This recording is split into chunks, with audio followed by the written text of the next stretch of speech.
C'est merveilleux. Alléluia. Amen. Nous allons nous lever sans plus tarder. Nous allons prendre nos Bibles dans Zacharie chapitre 9. Le verset 9. Nous lisons dans le nom du Seigneur Jésus-Christ. Réjouis-toi avec transport, fille de Sion. Pousse de cris de joie, fille de Jérusalem. Voici ton roi vient. Alléluia. Il est juste. Et ayant le salut. Humble. Et monte sur un âne. Sur le petit d'une ânesse. Amen. Amen. Que le Seigneur rajoute la bénédiction. Vous pouvez vous mettre. Alléluia. Amen. La Bible nous dit, réjouis-toi, fille de Sion. Alléluia. Amen. Parce que ton roi vient. Et il vient. Il est humble et doux. Il est juste. Alléluia. Amen. Il monte sur un âne. Le petit ânesse. Et ce matin, mon sujet, c'est que penses-tu de lui? Alléluia. Amen. Et mon inspiration, que vois-tu? Et que cherches-tu? Alléluia. Amen. Mon frère et ma soeur, nous sommes au temps de la fin. Nous sommes au temps où toutes les écritures s'accomplissent. Quand nous observons les œuvres de Dieu, nous observons tout ce qui se passe ci-dehors. Nous voyons qu'il n'y a plus le temps. Nous voyons que notre Seigneur est à la porte. Mais ce qui est drôle, c'est de voir ce qui devrait être dans l'expectative de sa vie. Sont en train de se distraire dans des choses mondaines. Alléluia. Mais toi, fille de Sion, réjouis-toi. Parce que ton roi vient à toi. Il ne vient à personne. Car son épouse est Élie. Alléluia. Amen. Matthieu chapitre 21. Le verset 1er à 11. Il nous dit ceci. Et quand ils approchèrent de Jérusalem, et qu'ils firent arriver à Bethphagée, vers la montagne des Oliviers, Jésus envoya des disciples, leur disant, allez au village qui est vis-à-vis.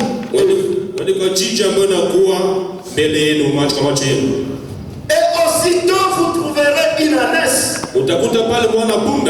attachée et un anneau avec elle. Écoutez, détachez-le. Vous trouverez un anneau et une ânesse qui sont détachés, qui sont attachés.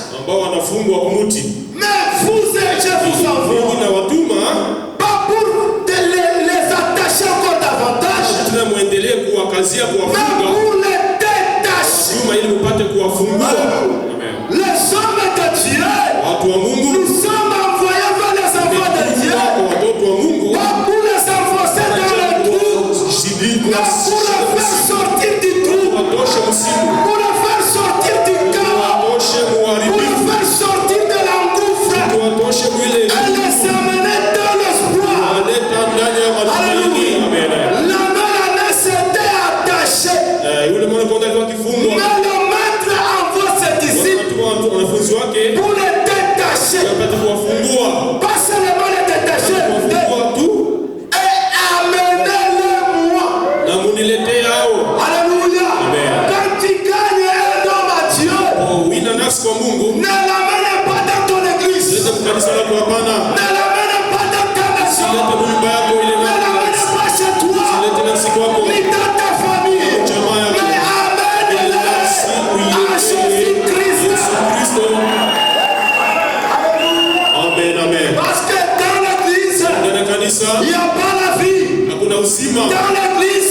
il n'y a pas de salut. Mais là où il y a le salut, c'est en Jésus. Amen. Amenez-les-moi.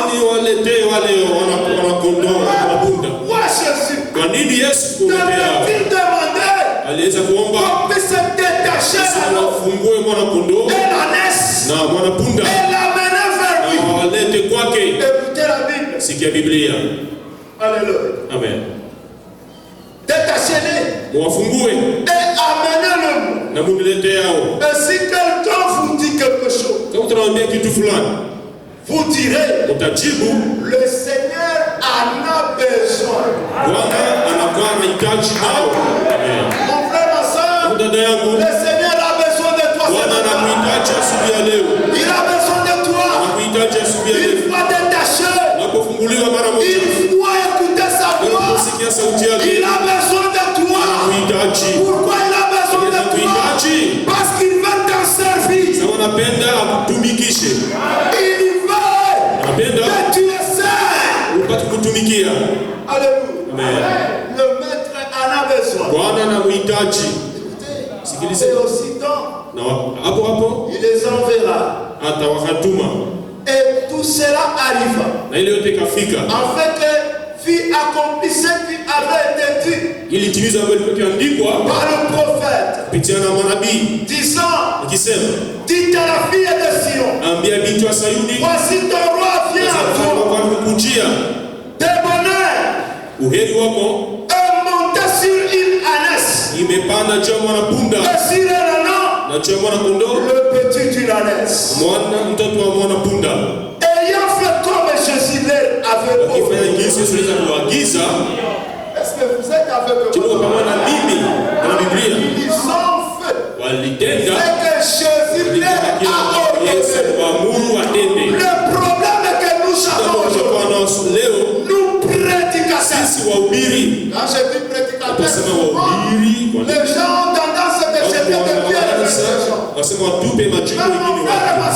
Dada yangu, toi aussi tu es prédicateur. Na wewe pia mhubiri. Parce que frère Branham dit, unasema ta vie à toi, maisha yako wewe, doit prêcher. Napasha kuhubiri.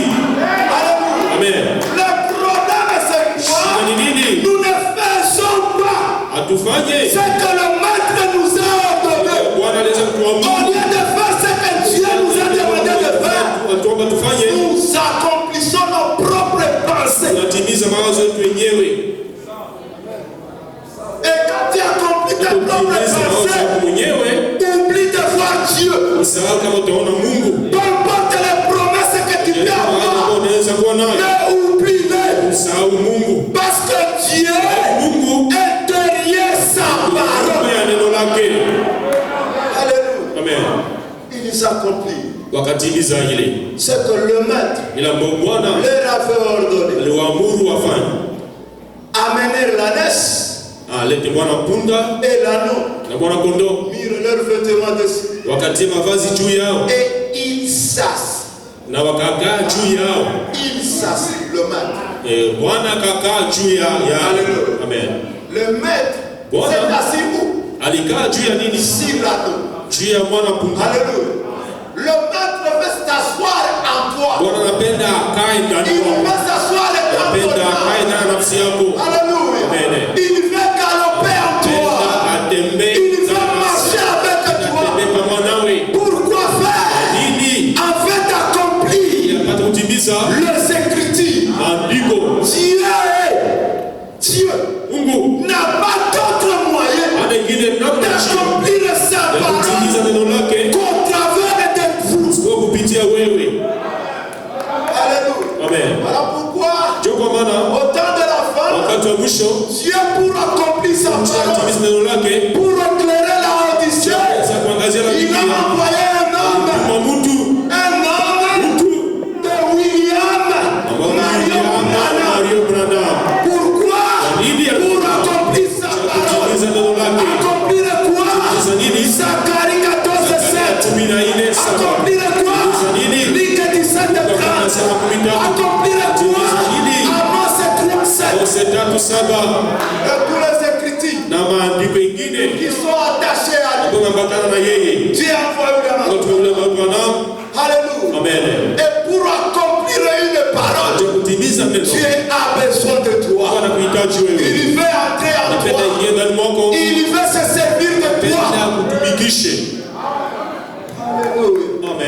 de quelqu'un d'autre. Haitaji mwingine mtu. Dis à celui qui est à côté de toi. Pembeni yako. Pas de quelqu'un d'autre. Haitaji mwingine mtu. Mais de moi.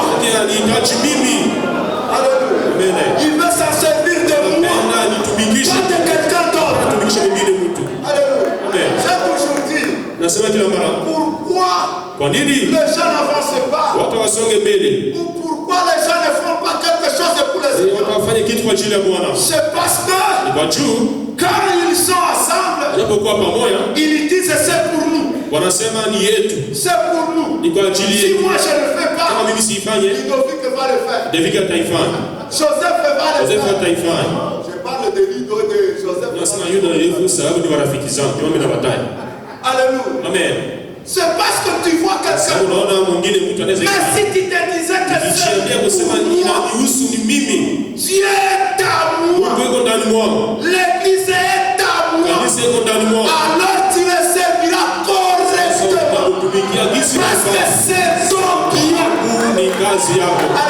Amen. Quand tu es en train de construire ta maison, Unajenga nyumba yako. tu ne vois pas quelqu'un d'autre aux alentours. Mwingine mtu pembeni ya Mais tu te vois toi seul. wewe mwenyewe kufanya ile kazi. Et tu fais bien le travail. Unafanya kazi pale vizuri. Et c'est comme ça que nous devons servir Dieu. Tunapaswa kutumikia Mungu wetu. C'est moi et Dieu. Ni mimi na Mungu. Pas nous et Dieu. Na sisi na Mungu. Dieu ne traite pas avec la masse. Mungu atendake na wingi Dieu wa watu. traite avec un seul individu. Mtu binafsi. Amen. Et le salut Na wokovu est individuel. wa kipekee. C'est pas pour un groupe. Haiko cha kikundi ya watu. Non, non, non, non. Hapana hapana. Crois au Seigneur. Amini Bwana. Tu seras sauvé, toi et ta Utaokolewa famille. wewe na jamaa lako. Frère Branham nous dit Ndio wanatuambia que pour que ta famille soit sauvée, kuokolewa la même foi ile imani que tu as dans ton propre salut, tu dois l'appliquer pour sauver le récit de ta famille. wale wa jamaa yako. C'est la foi que tu as dans ton salut. Sasa unaona wokovu wako wewe. Alléluia. Amen amen. Frère, Ndugu, il est temps, on doit se dire toutes les wakati tutapasha mbiana kweli Ce yote. n'est plus le temps Ndio tena wakati de se cacher, ya de kujificha faire le jeu de cache-cache. au kufanya vitu ya kujificha Non, ficha. j'ai une responsabilité. Mungu Et Dieu ne vous demandera pas hata kuuliza de répondre à la responsabilité qu'il m'a confiée. amenipatia mimi. J'y répondrai moi-même. Jibiaka mimi mwenyewe. Alors aussi longtemps que j'assume ma responsabilité, je dois l'assumer correctement. Kamata gisi nafaa. Amen. Et il s'agit.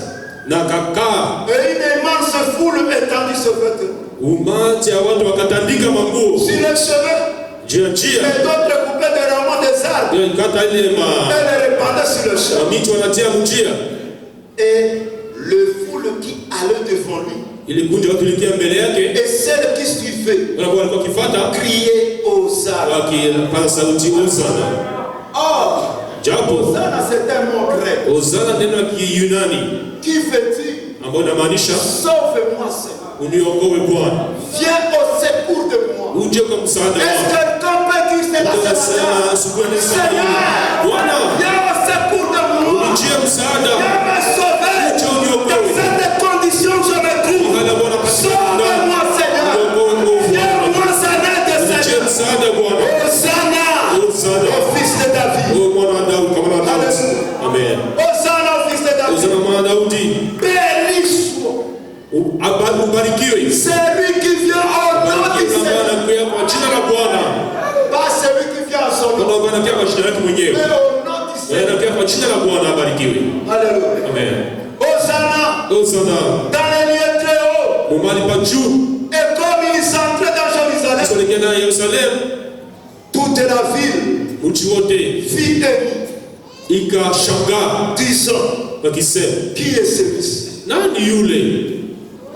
Et la foule disait, Na umati watu kasema, qui est celui-ci?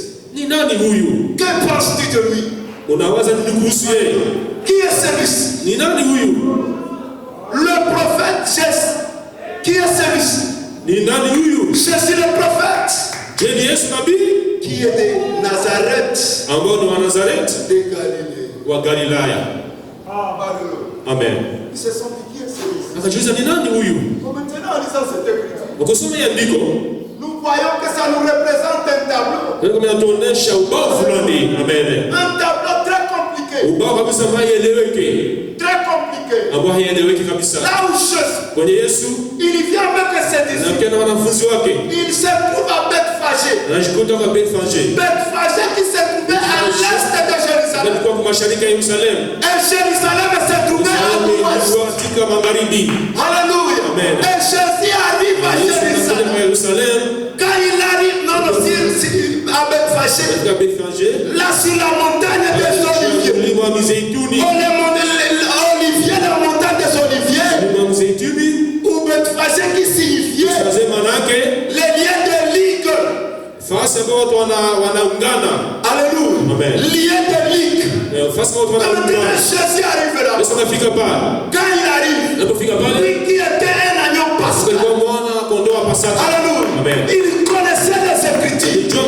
Remarquez, quand il a accompli l'âge de 33 ans, il est allé au Jourdain parce qu'il savait, selon la coutume juive, l'agneau ne pouvait pas être immolé sans pour autant être lavé. Il est allé et s'est fait laver par Jean-Baptiste. Et Jean il s'est fait laver. Quand son air approché, il se dirige. Il connaissait que l'agneau devrait être égorgé à la Pâque. Mais pas n'importe quel lieu. Mais à Jérusalem. Il arrive sur la montagne des Oliviers. Et voit Jérusalem dans la vallée. Quand il voit Jérusalem dans la vallée, Jésus est mis de tristesse akashikwa na huzuni et de chagrin. Na uchungu mro. Voyant Jérusalem, Jésus a crié. Yesu akalalamika. Il a pleuré. Akalia. Alléluia. Amen. Pourquoi Jésus a pleuré? Parce que Jérusalem, c'était une ville qui tuait les prophètes qui lui étaient envoyés. Alléluia. Amen. Et quand je parle de Jérusalem, représente-toi aujourd'hui. Parce que quelque part, je vois dans la demeure Jérusalem, le nouveau Jérusalem, c'est l'épouse. Alléluia. Amen. Représente-toi. Jésus a pleuré sur Jérusalem. Combien de fois roché ta main? Dieu vous a envoyé ses prophètes. Dieu vous envoie ses prédicateurs. Il vous annonce la parole de Dieu. Mais vous faites des courettes. Des gens qui tuent le prophète. Ne pas prendre un couteau et poignarder quelqu'un au dos. Mais tuer, c'est parler à mal de quelqu'un. Tuer, c'est refuser d'obéir à la parole de Dieu. Dieu envoie son nom. Il vous donne sa parole. Mais vous refusez d'observer sa parole. Alléluia. Amen. Jérusalem. Jésus pleura. Alléluia. Amen. Mais alors qu'il pleura, il était sur son âne. Il était sur son âne. Il descend vers Jérusalem. Remarquez, il y a une foule de gens qui l'attendaient et qui criaient Hosanna. Mais dans cette foule, il y avait trois sortes de gens. Bien qu'ils crient, bien qu'ils dansaient tous à l'espace, mais il y avait trois sortes de gens. Les saints qui aimaient les saints, qui aimaient Jésus et qui les reconnurent. Frère Branham dit, c'était l'église. L'élie. Les autres, les deuxième groupe, c'était les gens qui les haïssaient, ne voulaient rien de lui. wasioamini. Et la troisième catégorie de gens, tatu ya watu c'était de ceux qui croient. ilikuwa waamini nusu, Des hommes au milieu. watu ambao walikuwa katikati, Des hommes sans position. watu ambao wana msimamo. Alléluia. Amen. Jésus arrive. Yesu anafika, Mais il rencontre toutes sortes de gens. anakutana na ile kikundi yote ya watu, Tous ces groupes-là. ile kikundi yote ya watu. Mais il est où? Lakini kwa wapi? Sur son âne. Juu ya mwanapunda Il wake. se penche sur son âne. Anakuwa juu ya Je veux mwanapunda que wake. tu sois cet âne. Napenda upate kama mwanapunda ule juu yake ambao Yesu Kristo ataikala leo. On ne veut pas entrer dans la profondeur. Ingia mkilindi ya ile. Mais peut-être Dieu nous donnera des temps. Tupatia muda. Je vais parler spécialement. Utasema yujuju. Mais on y entrera en profondeur. Tutaingiaka mkilindi. Là on parlera de choses. Tutasemaka kuhusu vitu. Alléluia. Amen. Il arrive. Inafika. Na kundi ile kikundi ya tatu watu. Que ces croyants. Wasioamini, Ces croyants. waamini Et de ceux na waamini nusu. Alléluia. Amen. Et frère Branham dit, Ndio wanasema dans chaque église, mkila kanisa il y a ces 300. kuna ile kikundi tatu ya watu. Aina Et tatu. quand la pluie descend, Kati quand la bénédiction kati baraka descend, zinaanguka. quand le Saint-Esprit descend, même les pierres Hata mawe chantent Alléluia. inasema Même haleluya. les épines Hata chantent chokoni Alléluia. inasema haleluya.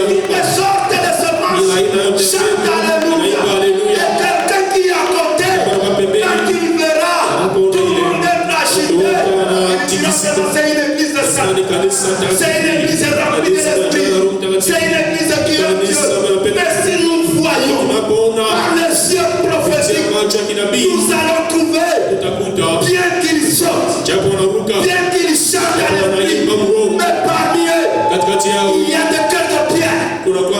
Parmi eux, il y a des gens qui ont des épines dans eux. Parmi eux, il y a des gars qui sont fragiles à la parole. Ils sont prêts à recevoir ce que Dieu leur donne.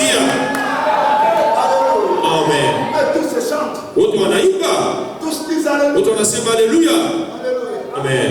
Est-ce que Je, Alléluia que nous ile disons? haleluya ambayo tunasema, Est-ce que réellement c'est l'Alléluia? je ni haleluya kweli? Alléluia. Amen. C'était là. Walikuwa pale. Sikilizeni.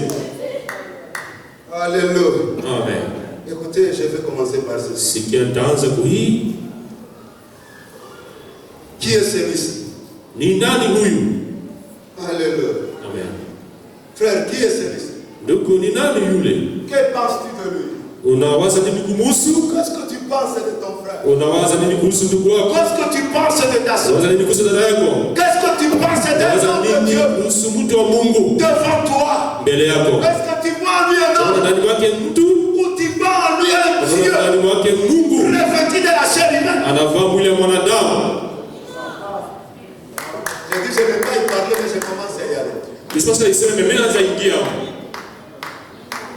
Écoutez, Sikilizeni. qui est celui-ci? Ni nani huyu? Paragraphe 17, Mstari 17 wa Biblia 18 jusqu'à 20. mpaka 12. Il nous dit ceci. Anasema hivi. Très bien.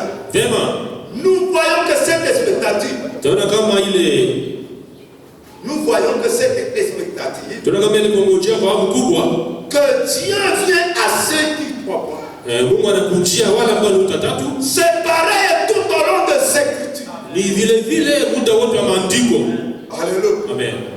Tout au long de ces écritures, Muda wote wa ils sont maandiko. 3 points. Waiko utatu. Il paraît toujours Anaonekana kila mara. à ceux qui l'attendent. Wale ambao wanamngojea yeye.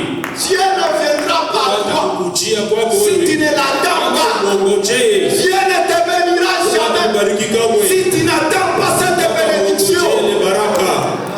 Hapana hapana. Il faut t'attendre à quelque chose. Ngojelewa kitu fulani. Alléluia. Amen. Chaque fois, Kila wakati à ceux qui désirent le faire, wala wanahitaji kumuona et je suis sûr na na hakika que c'est l'espérance de nos cœurs. kusema ni matumaini ya mioyo yetu Ce matin, asubuhi ya leo. il y a de cela environ 6 mois. Ambao kumepita miezi Je 6 pense ninawaza que je témoignais à certaines personnes. nilishuhudia watu fulani Je disais, oh, wakisema pensez-y. je, munaiwazia Il peut venir n'importe quand. anaweza kuja izuru wakati gani? Bwana Jésus peut venir. Yesu anaweza kuja izuru wakati gani? Il va venir. Atakuja. J'étais avec quelqu'un hier au salon. Salomon. jana Absalom Et il a dit, akasema, mais les gens disent, watu wanasema Jésus viendra, il Yesu viendra. atakuyaka. Mais est-ce que réellement il viendra? Sasa kweli atakuyaka? Il viendra. Nikamwambia Sois certain uwe na uhakika, qu'il viendra. sema Et atakuja, il vient bientôt. anakuja karibuni, Parce que, kwa sababu en lisant les Écritures, ukisoma maandiko en voyant tout ce qui se tukiona passe, yote ambayo yanapitika, je lui ai ramené dans la condition que nous wale travaillons. ambao tunapitiamo, Je lui ai montré tout ce qui namuoneshe ile matukio yote partout dans le monde entier. popote duniani kote. Je lui ai dit, Kama est-ce que pili cela n'était-il pas prédit par Jésus? ile haikutabiriwa na Yesu? Et lui-même a dit, Yeye pia alisema quand nous verrons ces tunaona choses, hivi vinafika, élevons nos têtes, ile macho parce tuchue, que notre sababu rédemption, mkombozi wetu unakaribia. Amen. regardez Los Angeles, Angalia Los il Angeles, y a une pluie de grêle kunakuwa hata mvua qui a consumé presque toute la ville. ambayo ilimaliza Est-ce que ces choses ne vous disent rien? Nitamwambia kitu. Alléluia. Amen. Il y a aux États-Unis Kule Marekani mtu mmoja qui s'appelle Trump, ambaye anaitwa Trump, une trompette. yeye ni baragumu ambaye Faites anapiga. attention, Fanya angalisho, le temps n'est plus. wakati haiko tena. Lâche un peu l'accélérateur. Pale mimi naachilia kidogo. Alléluia. Amen. Il peut venir n'importe quand. Niweze kuenzi wakati gani? Et ce qui m'a même poussé à dire cela, Bwana tuma niseme ile. c'est que je parlais de frère Bosso. Nilikuwa nasema kuhusu ndugu Bosof, haleluya. J'aime ça. Napenda ile. Et quand je suis allé voir, Kwenda kuona c'est bien ça. yule mzee Quand mtakatifu. nous avions appris qu'il s'est brûlé Niliposikia sema kuna jikufia à 4 ans miaka 18 et quelques années, na miaka ingine ma femme et moi, mke na nous mimi sommes allés là tukaenda de kule voir l'avancement. kumwona mbele ya kufe. Je devais bien lui dire quelque chose. Nilipasha kumwambia kitu fulani. Alléluia. Amen. Abraham dit, Comment ça je m'observais le sang. Napenda kuangalia watakatifu. J'ai observé le sang. Napenda kuangalia watakatifu, kuwatazama Quand ils entrent dans la gloire, wakati wanapoingia utukufu. Amen. j'ai observé le sang. Napenda Quand ils kuangalia entrent où? watakatifu wakati wanaingia wapi ndani ya utukufu. Wakati ambao wanaenda kufa. Mtakatifu anabadilisha makao. Anatokaka mahali ya uchungu ile ingie utukufu. Sasa il me fallait le voir. iliomba nimuone. Et nous avions brûlé le pneu de la voiture. Tukakimbia mbio na voiture kabisa. Pour arriver là, Tulipofika pale, j'ai vite franchi la porte. nikaingia mlango. Et là, Na pale dans un petit coin, mkona kidogo était couché ces vieux patriarches. nikaona sema ndio mzee wa zamani. Il redressait la tête. Akainua kichwa yake. Quand il m'a vu venir, Alikuwa nimekuja. ces pauvres et faibles braves bras tendus, Mikono yake ni dhaifu ambayo ananyosha avec une chair suspendue. na kabisa mwili ambao anaregea kwa ile mkono wake. Il me les a tendus. Akaninyosha ile mkono. Je les ai parlé. Nikaushika. Et je me suis écrié, Nikalalamika. mon père, Baba yangu. mon père, Baba yangu. char d'Israël, Ile mashua ya et Israeli. sa cavalerie. Pana farasi wake. En effet, Kwa kweli c'était un saint homme pieux. alikuwa mtu mtakatifu. Nikasema, Frère Bosso, ndugu Bosof, j'aimerais vous poser une question. nipenda kuuliza swali. Amen. Peut-être que c'est la même question que je vais Wenda vous poser. tunapata swali na wewe asubuhi ya leo. Croyez-vous Je, unaamini que vous allez vous rétablir? kusema utapona? Il a dit, Akasema, eh bien, vema, je ne suis même pas malade. kwanza siku hata mgonjwa. Amen. Ananyosha kitanda. Amen. Attendant la mort, Iko na ngojelea kufa, iko navutia. on lui pose la question. Namuuliza swali, Il dit, je suis même pas anasema hata siko mgonjwa. un homme pieux. Mtu mtakatifu dawa. Siko hata J'ai mgonjwa. dit, eh bien, Nikasema vema. qu'y a-t-il? Ni nini basi? Il a dit, Akaniambia, je rentre à la maison. niko narudi nyumbani. Amen. Amen. Je ne suis pas malade, Mimi siko mgonjwa. mais je rentre à la maison. Narudi nyumbani. Frère, Baba yangu, que tu le veuilles ou pas, yangu upende il usipende. suffit qu'une bombe explose ici maintenant. Bombe ipasuke hapa. Dans quelques minutes qui vont suivre, Ndogo ambayo itafuata. je vais entrer dans la gloire. Alléluia. Nous devons être comme cette maman qui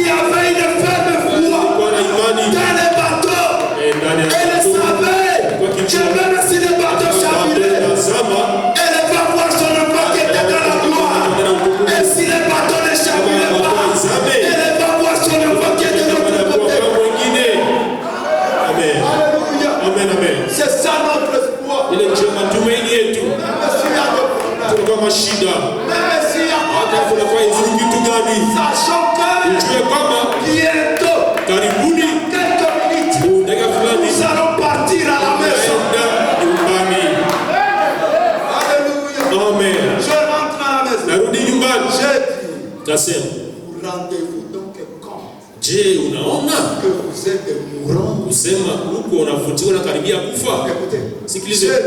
Nikasema, j'aimerais vous poser une question. napenda kuswali. Tout au long de vos 70 Wakati wote miaka 17 et quelques années de na ministère, miaka fulani ya huduma, quel a été le moment le plus glorieux? wakati gani ikiwa utukufu kwako? Pouvez-vous me dire, monsieur, Unaweza kuniambia Bwana, me raconter l'expérience unihadithia que vous avez eu tout au long, ulipata muda wote que vous pouvez considérer comme le moment le plus glorieux? wakati wa utukufu kwako kwa maisha yako?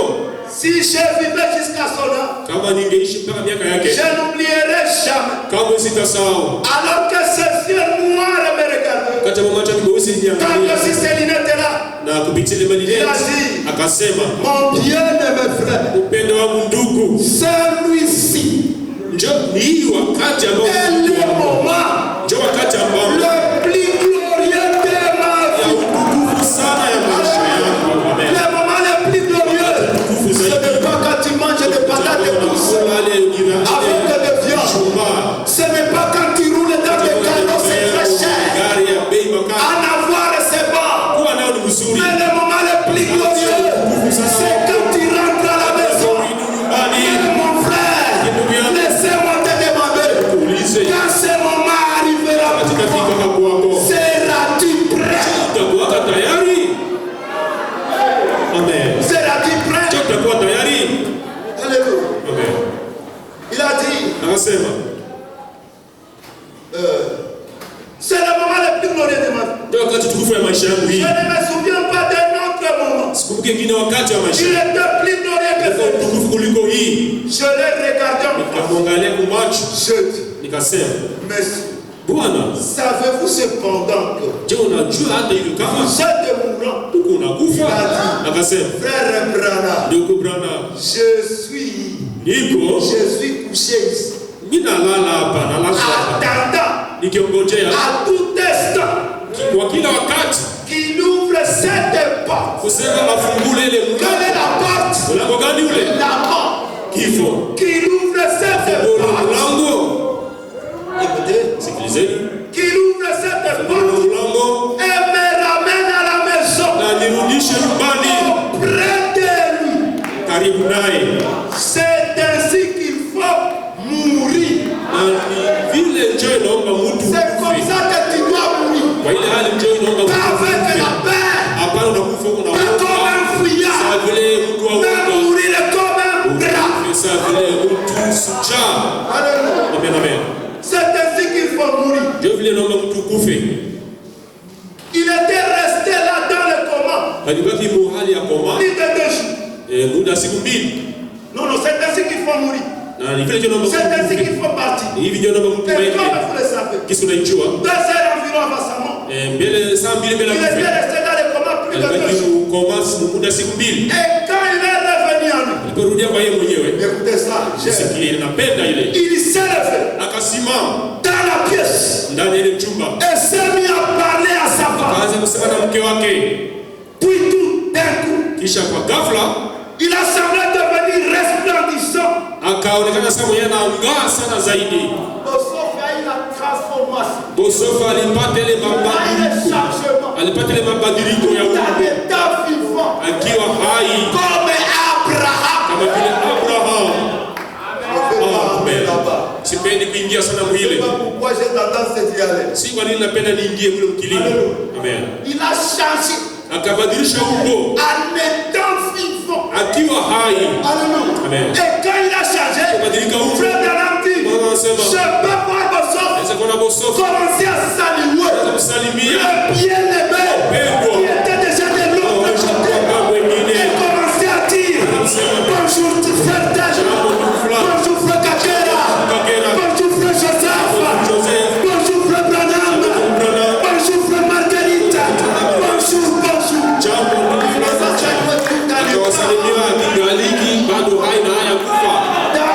chair, akiwa ndani mwili wake resplendissant anakuwa na nguvu ya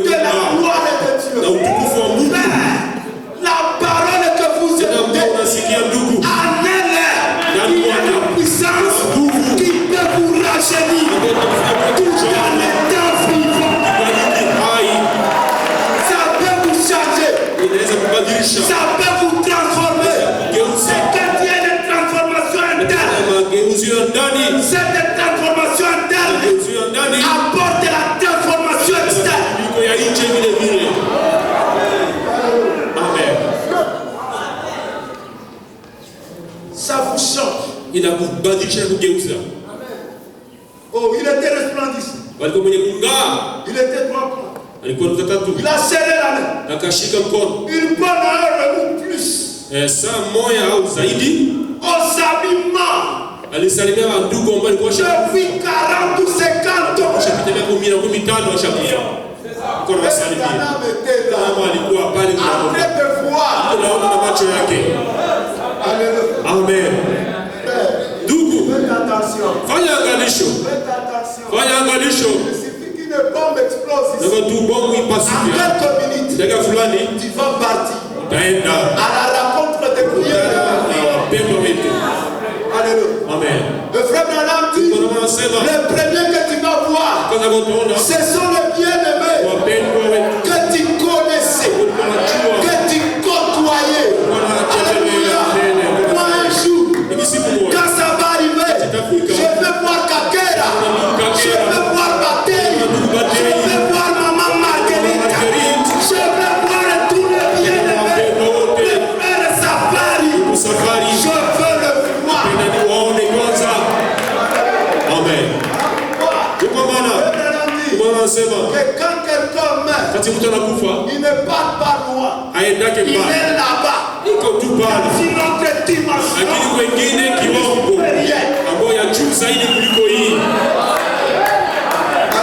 Amen. Et laissez-moi vous choquer.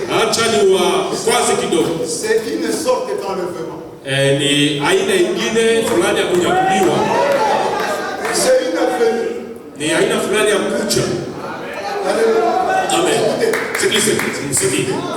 Écoutez ça. Jésus a dit, il viendra comme un voleur. Personne ne le saura.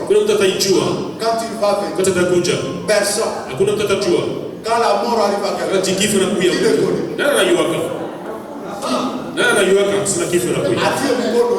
Il lève son doigt, il sent, il me dit que lui sent que tel veut mourir. Alléluia.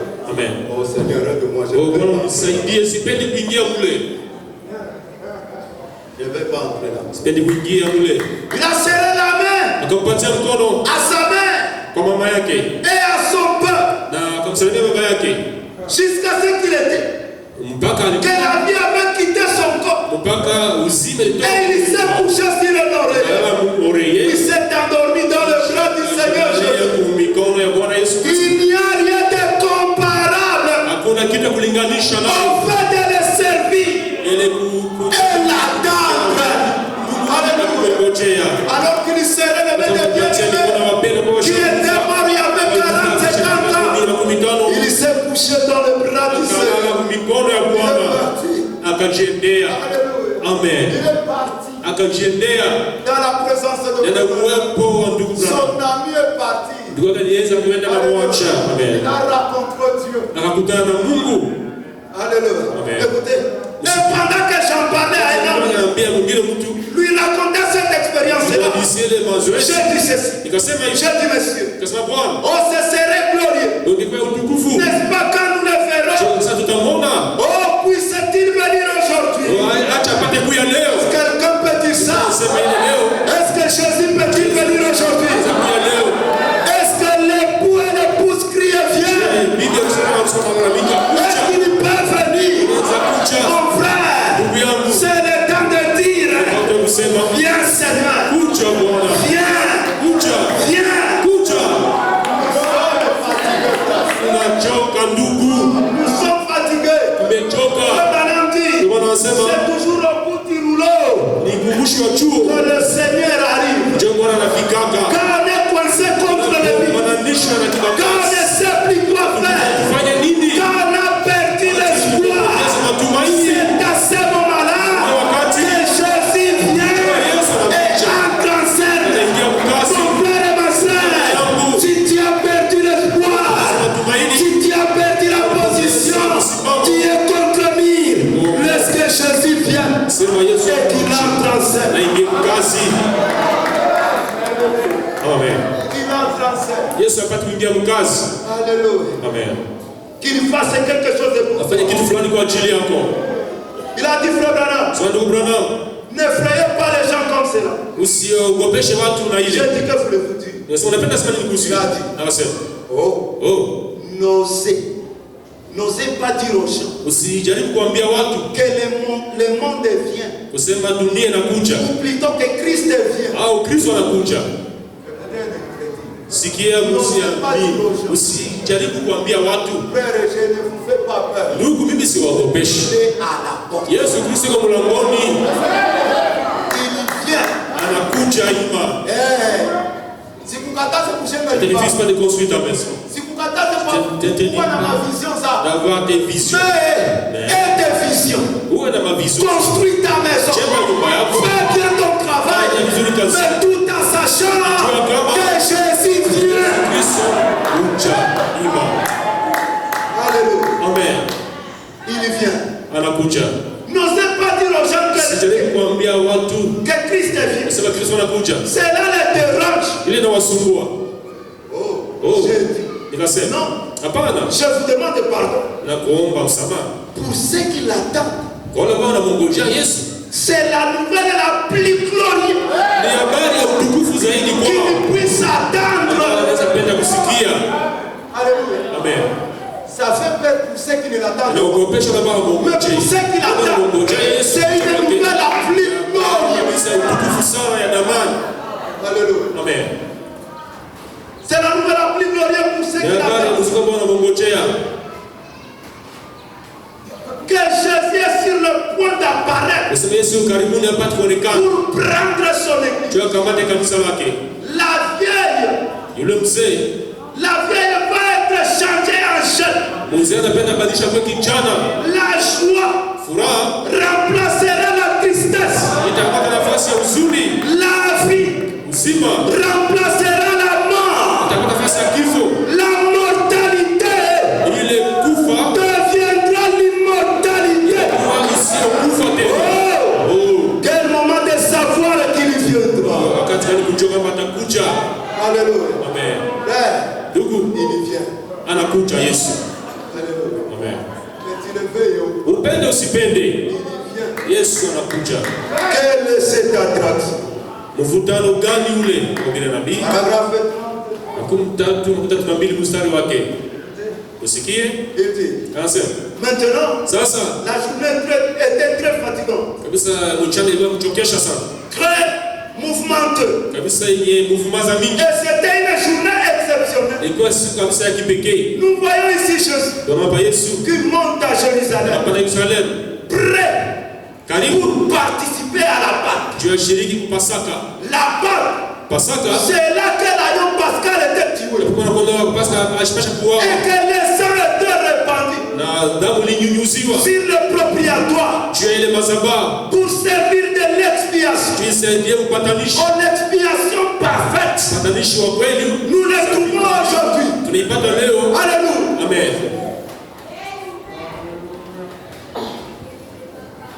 Pour l'expiation. Pour le peuple.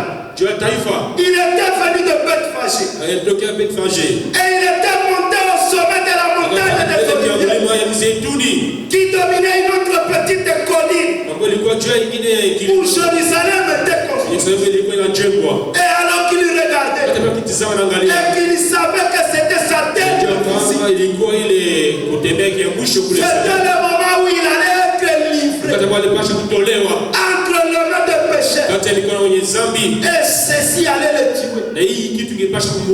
Ceci allait le tuer. Il allait mourir de la mort. La pluie atroce comme mortel et jalousie. Et allait être ensevelir. Il allait être trahi par le ciel. Donc certains étaient là avec lui. Même dans son cou, il y avait des traites.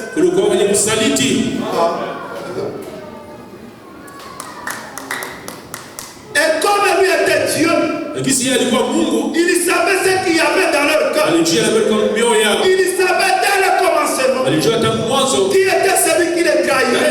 Il savait que cet homme qui était avec lui, qui s'asseyait à ses côtés, qui comptait son argent,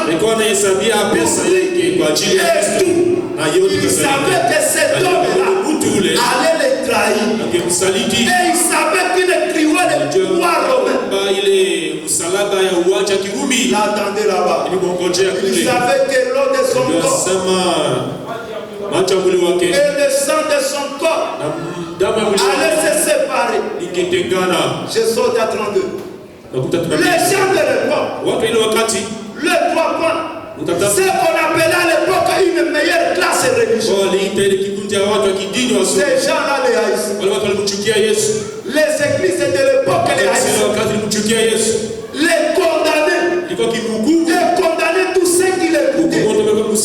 Et s'ils étaient allés assister à ces campagnes, ils étaient immédiatement excommuniés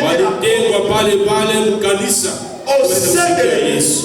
Ce n'est pas étonnant que l'écriture ait dit il est venu chez les siens et les siens ne l'ont pas reçu. Ceux qui ont dit le même, ceux qui auront dit se ranger de son côté et de ses ennemis acharnés, les plus acharnés. Alléluia. Écoutez 51. Frère Branham nous dit à ce sujet, il venait de s'écrier Jérusalem, oh Jérusalem, oh rocher tabernacle, toi qui l'habites, tous les prophètes que je t'envoie, écris-tu les justes, combien de fois ai-je voulu te prendre sous mes ailes, comme une poule l'a fait, le ferait pour s'accouver. Mais tu ne l'as pas fait. Mais maintenant, donnez-le œuvre. Alléluia. Le genre ne change pas. Alléluia. Le genre même. Mais les esprits reviennent toujours. Ce qui s'était passé à l'époque de Jésus. La même scène se répète à l'autant de la. Quand Jésus vient, chevaucha sur un ton de l'âme. Alléluia. Un homme de courte taille. Un homme semi-irlandais, semi-indien. Jésus vient. Il chevauche sur son âme. Pour faire quoi? Pour accomplir les Écritures. Mais alors que Jésus accomplit les Écritures, le même esprit se réveille. Et c'est bon. Et quand il voit, il dit, c'est un homme. Le fils de Charles. C'est un homme. Le fils de Ariette. C'est un homme. Le fils de Tel. C'est un homme. Le fils de Kabunga. C'est un homme. Ajoute ton nom. Mais au lieu de percer les voiles, et voir Dieu, ils sont distraits. Dieu ne viendra pas chez toi de la manière dont toi tu veux. Amen. Pourquoi refuser? Que ça soit William Arobranham. Pourquoi c'est ta terre? Qui soit alors ton grand-père? Qu'il soit ton grand-père maintenant. Mais pourquoi Dieu, dans sa souveraineté, il a vu que ça serait seulement lui. Pourquoi il n'a pas pris Daniel? Pourquoi il n'a pas pris Élie? Élie est un homme qui pouvait monter à la montagne, faire descendre le feu et confiner tous les prophètes qui étaient contre lui. Pourquoi Dieu ne l'a pas pris? Mais Dieu a vu que Élie ne pouvait pas. Daniel ne pouvait pas.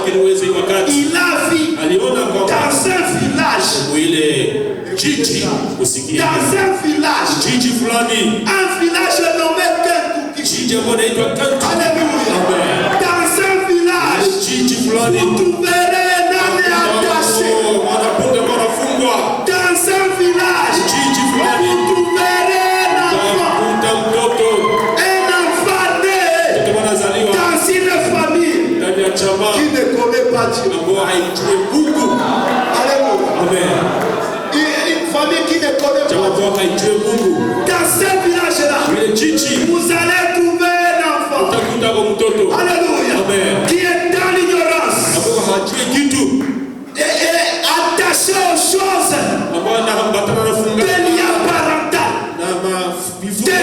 cherchez-les. Umfungule mubile. Amenez-les. Uniletee yeye. Amen. Voilà pourquoi nous dit que Dieu lui a dit, alors qu'il y revenait, là où ils sont, après avoir puisé l'eau de son père pour fabriquer l'alcool, Dieu lui a visité dans les tourbillons et lui a dit, ne bois pas, ne fume pas, ne soyez pas ton corps, parce que quand tu seras grand, j'aurai besoin de toi. Alléluia. Ce n'est pas seulement Abraham, mais c'est à toi aussi. Ne bois pas, ne fume pas, ne soyez pas ton corps, parce que Dieu a besoin de te servir ce matin. Dieu a besoin d'entrer en toi. Dieu a besoin de remplir ton cœur pour accomplir une mission. Amen.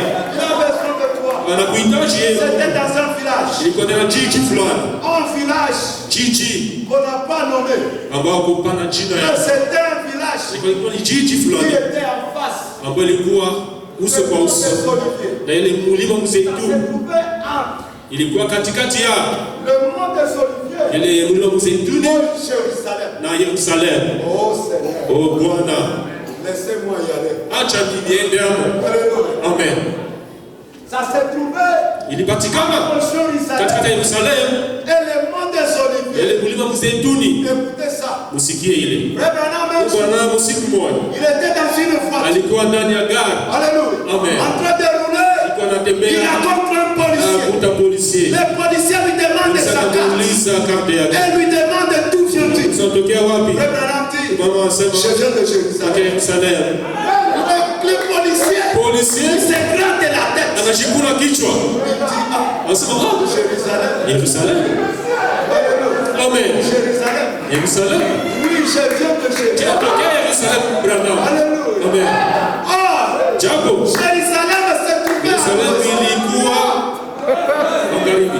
Jérusalem se trouvait à l'ouest. Sio ilipatikana magharibi. Et Dixon, Na Dixon, si vous remarquez Dixon, ukiangalia vizuri Dixon, Dixon était à l'ouest ilikuwa par rapport aux États-Unis. West para Mais Dixon était à l'est ilikuwa de mashariki Jérusalem. na Yerusalemu. Alléluia. Amen. Est-ce que nous sommes ensemble? Je tuko pamoja. Ndugu. C'est ça l'expiation parfaite. Amen. Ile ndio upatanisho msamaha wa dhambi kamilifu. Kuamini ndani ya mtu. Ça apporte l'expiation parfaite. Ile inaleta upatanishi Ça chasse le péché. kamilifu, inafukuza dhambi, Ça chasse le doute. inafukuza mashaka, Ça apporte le salut. inaleta wokovu, Ça apporte la vie. inaleta uzima, Ça apporte la joie. inaleta furaha, Ça apporte des bénédictions. inaleta baraka. Laissez-moi vous dire, Acha nikwambie, dans les gens, ndani ya watu dans les gens, wakati watu on reconnaît Dieu. walitambua mtu Dans William Branham, Branham, Branham Tabernacle Branham n'était plus resté les mêmes. bakia saini ya zamani Ils sont changés. alibadilika, Ils ont trouvé des puits de pétrole. wakapata ile pia ya petroli. Kishindo ya petroli walibarikiwa kutambua Mungu. Amen. Itafikia wakati. Amen. Dieu, Mungu il chevauche sur son âme. anatembea jamaa na punda Les wake. gens, ils le regardent. Lakini watu wanaangalia, Ils crient, viens au secours de Dieu. wanasema utujie msaada. Ne Wakawa connaissant pas ce qu'ils cherchent. sasa wajua kama wanatafuta nini? Mais que cherches-tu? Unatafuta nini wewe? Que vois-tu? Unaona nini basi? Quand tu regardes, Unapoangalia, quand tu regardes, unapotizama, qu'est-ce que tu vois? unaona nini? Quand tu regardes ton frère, Unapoangalia ndugu yako, qu'est-ce que tu vois? unaona nini ndani Quand mwake? tu regardes l'homme de Branham, Mtu wa Branham, qu'est-ce que tu vois? unaona nini? Est-ce que tu vois un homme? Je unaona mtu tu wa kawaida? Est-ce que tu vois un Je homme? unaona mtu Fils de Charles et de Eva, wa Charles na Ella, où tu vois Dieu dans la unaona Mungu ndani ya mwili wa mwanadamu. Quand tu vois Unapoona ton frère à côté, ndugu pembeni yako, qu'est-ce que tu vois? unaona nini ndani mwake? Alléluia. Amen. Bon, c'est dans le peuple de l'ennemi. Umiliki mlema maadui. Moi, je prends d'abord 52. Makumi tano na mbili mstari wake. Écoutez. Sikilize. Et là, na pale peu de temps avant, muda wakati fulani mbele, un prophète s'est levé. Nabii akainuka Parmi eux, katikati yao. c'était un prophète confirmé. Ilikuwa nabii alithibitishwa. Zakaria. Il avait dit, alisema, vous filles de Jérusalem, ni binti wa Yerusalemu, et vous filles de Sion, ni binti wa Sayuni, réjouissez-vous, mfurahi, jubilez, mpigie furaha, poussez des cris, ulalamike, vous rochez Tabernacle, vous qui l'avez reconnu, vous qui l'acceptez, réjouissez, poussez des cris de joie, car votre roi, il vient à vous, il est doux, modeste, humble. Écoutez, montez sur les petits dinars. Anapanda juu ya mwanapunda. Il monte toujours sur les dinars. Anapanda kila mara juu ya mwanapunda.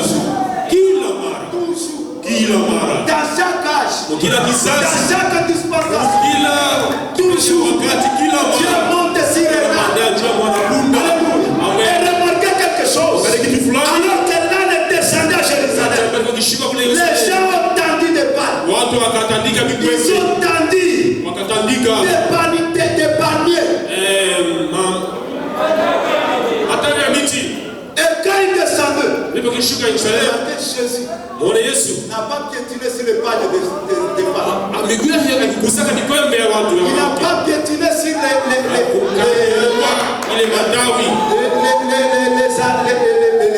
le fait là. C'était là.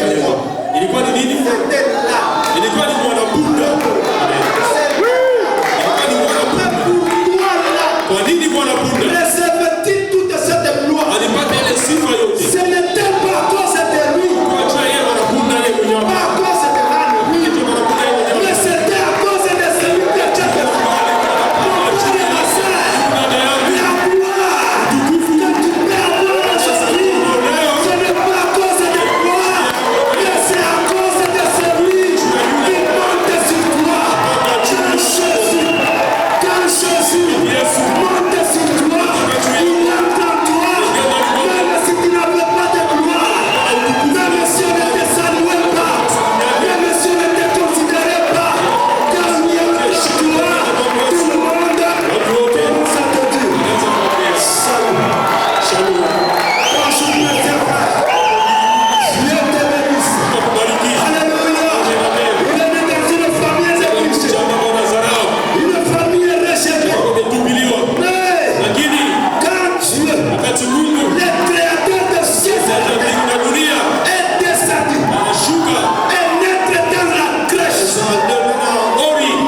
akitimiza ahadi, accomplissant les Écritures. akitimiza maandiko. Et les gens, quand ils voyaient, Kuangalia ils ne voyaient rien. wakaona kitu, Mais les élus, lakini wateule ils sont vus. waliona. Alléluia. Amen. Frère, ma soeur, Ndugu dada yangu, tout le monde peut te rejeter. tunaweza kutupilia, lakini Dieu ne manque jamais de témoins. kwa sababu ya Il y shuhuda aura quelqu'un kwa mtu qui te verra utakuona et reconnaîtra Dieu en toi. kwa Mungu ndani mwako. Alléluia. Amen. Les églises ont rejeté Branham. Kanisa katupilia Branham, Ils ont rejeté. walitupilia Branham. Usikie ile, usikie Tout le monde. watu wote Avant que frère Branham mbele ndugu Branham n'entre dans son ministère, aingie ndani ya huduma wake, tout le monde watu wote l'invitait chez lui. waliwaalika kwa makanisa yao. Kwa nini? Parce qu'il savait Walijua quand il va arriver, atapofika les malades vont marcher. huyo wetu atatembea, Les malades vont être wagonjwa traités. wataponyeshwa, Les gens qui ont des problèmes kama vont kuna trouver mashida des solutions. utapata suluhisho. Tout le monde est invité. Watu watakuwa kualika kwa Mais kanisa. quand il est entré, Wakati aliingia dans son état présent de son ministère, hali ya sasa ya huduma wake, Alléluia. amen, Là où ça ne concernait que kwenye ilihusu tu parler à l'église élie. kuzungumzia tu na Biblia halisi, kanisa kidogo kutoka kutupilia Et wakati. frère Branham dit, Bwana anasema chacun de nous kila mmoja wetu doit arriver à son état présent de son ministère. hali ya sasa ya Où huduma tous les démarches kwenye wademasi wote doivent t'abandonner. watakuachilia, kutupilia Qui est démarche dans ta vie? basi ndani ya maisha yako. Et c'est la maladie. Je ni magonjwa, Et c'est ce problème. je ni ile shida, Et ce sont des difficultés. ni magumu, Ils doivent t'abandonner aujourd'hui. kuachilia leo na wademasi. Amen. Amen. Ils l'ont rejeté. Wakamtupilia. À tel point que frère Branham dit, Na muda Bwana anasema, Seigneur, Bwana je sais najua que toutes les portes kusema milango yote sont fermées zimefungwa derrière moi. nyuma yangu, Mais je connais. lakini najua Il n'y en a qu'une seule uko tu mlango qui est mmoja ouverte. na uko wazi, Là, Jefferson. ni Jeffersonville. Amen. Toutes les portes Milango yote étaient fermées derrière lui. ilifungwa nyuma Mais il y en yangu, avait une. uko mmoja tu mlango. Frère, Ndugu yangu, toutes les portes peuvent être fermées unaweza derrière kufungwa moi. nyuma yako, Tout le monde peut te unaweza rejeter. kutupilia. Tout le monde peut te négliger. Mais Dieu va susciter un homme. Dieu va susciter un homme qui reconnaîtra les dons qui se trouvent en toi. Qui reconnaîtra le potentiel en toi. Qui reconnaîtra que tu es l'âne de l'éternel.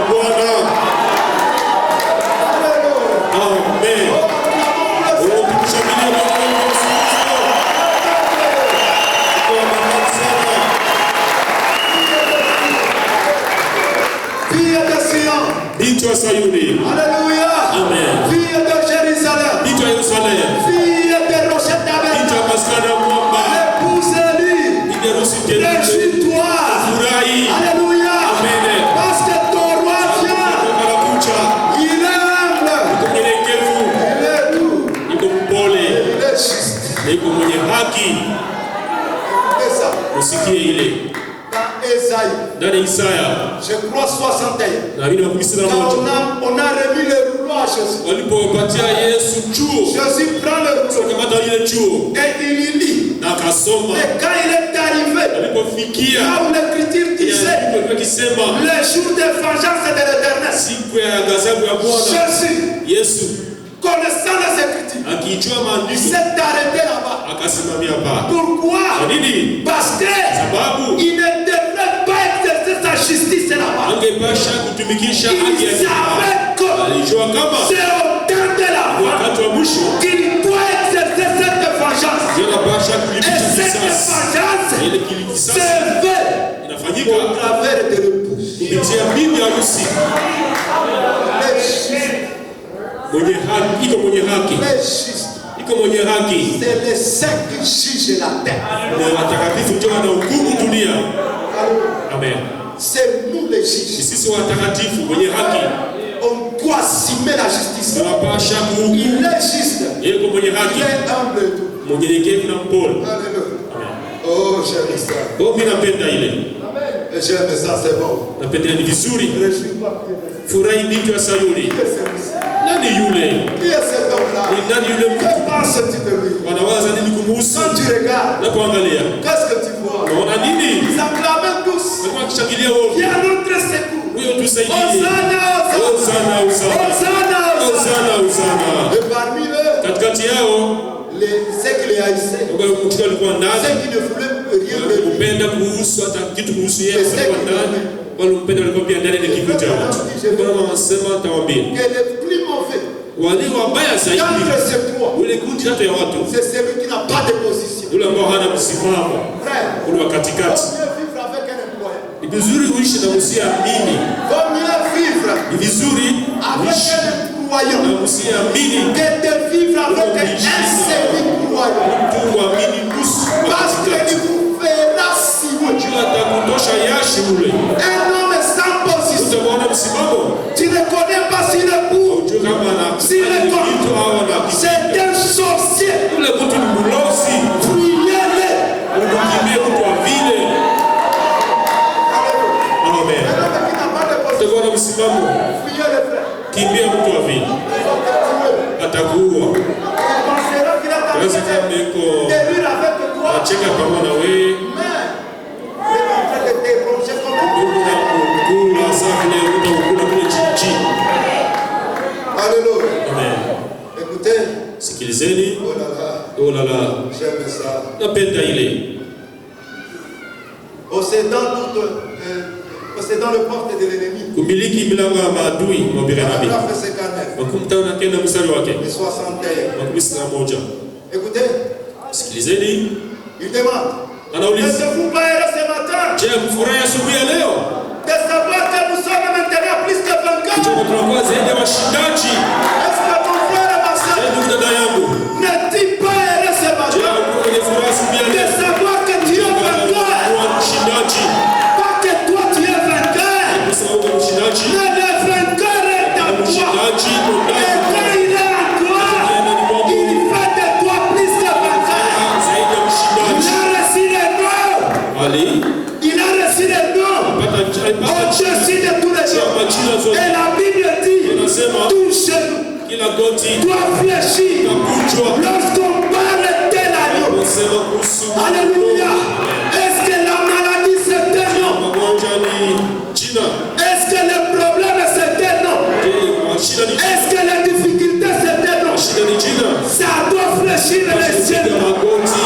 Les sida Sida. doivent fléchir les genoux. Piga magoti. Les cancers Kansa. doivent fléchir les genoux. Piga magoti. Amen. Ili kutokuona vizuri kitu napasha piga magoti. Même le péché Hata zambi na doit fléchir napasha les genoux. piga magoti. Tu dois être saint. Napasha kuwa mtakatifu. Tu dois être parfait. Napasha kuwa mkamilifu. Parce que la Bible Ile dit, inasema soyez kuwa parfaits mkamilifu. comme votre Père est Baba parfait. wenu iko mkamilifu. Tu es saint. Uko mtakatifu. Amen. Écoutez, Usikie. plus que vainqueur, Zaidi ya washindaji. Oh, il n'y a pas de quoi combattre. hakuna yeye anaweza Le piga na tena. combat est terminé. Vita ishamalizika. Le combat est terminé. Vita imalizika Tu tayari. n'as plus à Wote combattre. na vita kupigana. Tu n'as plus à te soucier Wote de naweza quoi que ce kushinda soit. izuri kitu gani? Parce que le grand maître a vaincu. Wanakuwa wameshinda. Alléluia. Amen. Le combat est terminé. Vita imemalizika. Le coup de sifflet a retenti. Ile baada kumelia. Le drapeau a été hissé. Bendera imepandishwa. Alléluia. Amen. Et on ne sait pas le drapeau pendant les fêtes. Wapandishake bendera sanye Mais kushinda. le drapeau est hissé. Bendera inapandaka juu wakati ambapo kunakuwa ushindi. Alléluia. Amen. Le drapeau a été hissé. Bendera imepanda juu. Et au milieu de chaque amoncellement Na katikati ya kila kitu de péché, ya zambi, au milieu de chaque chambre de katikati malade, ya kila chumba ya il y a mgonjwa la veille poirineuse. kuna kwele msalaba ya zamani. Au milieu de tes problèmes, Katikati ya shida zako, au milieu de tes katikati soucis, ya masuku il y a yako, une vieille kuna poirineuse. kwele msalaba wa zamani. Alléluia. Amen. Plantée par le sang de Jésus-Christ. Iliyopita damu ya Yesu Un Kristo. vainqueur. Ushindaji. La seule chose Kitu kimoja pekee que nous faisons, ambacho tunafanya c'est de croire, ni kuamini tu de regarder na kutizama et vivre. na kuishi. Je serai avec eux. Tuko pamoja nanyi. Je l'éprouverai. Je l'éprouverai. Nitaithibitisha. Les gens viennent dans les derniers jours Tunakia siku za mwisho. et disent, Wanasema, eh bien, vema, cette chose est dit. hiki kitu kilikuwaka. Mais je serai avec eux. Tutakuwa pamoja nanyi. Et les choses mêmes que je fais d'ici sur terre, Tutakuwa nilifanya